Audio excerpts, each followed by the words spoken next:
Today, we start on matters cost of living, where Kenya is among the fastest growing economies in the world, according to President William Ruto, and that the country's economy is on an upward trajectory, sitting at position 29. Despite the high cost of living that continues to weigh down on Kenyans, the president's remarks are in stark contrast with what some of his officers have been saying about the real state of affairs. Emmanuel Tour reports.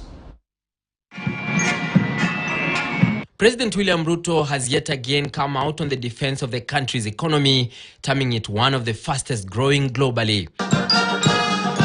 The head of state saying the economic situation has steadily become better, especially in the past 6 months. Inflation is now 6.8%, down from a high of 9.2% a year ago.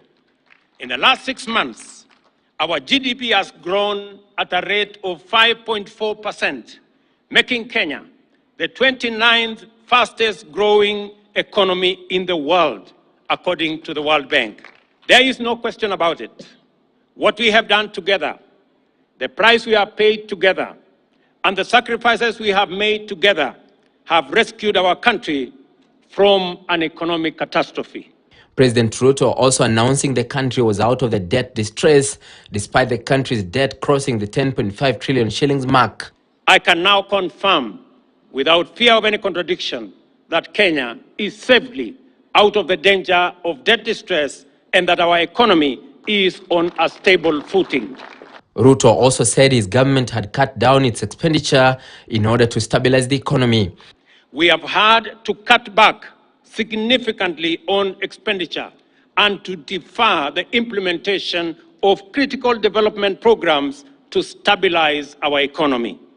The policy measures required to mobilize necessary revenues have been difficult, but they were our only way and means of escape. President Ruto also assured Kenyans that the monies being collected from the taxes will be put to use prudently.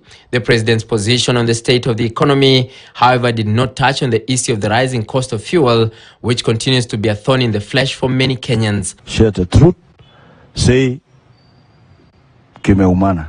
The head of state's remarks come days after the CS for Treasury, Professor Njuguna Ndung'u, told the National Assembly Finance Committee that the country was in an economic crisis and is unable to pay salaries on time. By the way, I can tell you, we are even having trouble with salaries. We are clearing salaries with arrears. Okay? You know, just imagine that.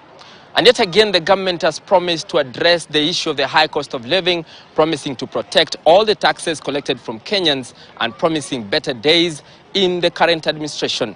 Emmanuel Tour, KTN News, Uhuru Gardens, Nairobi.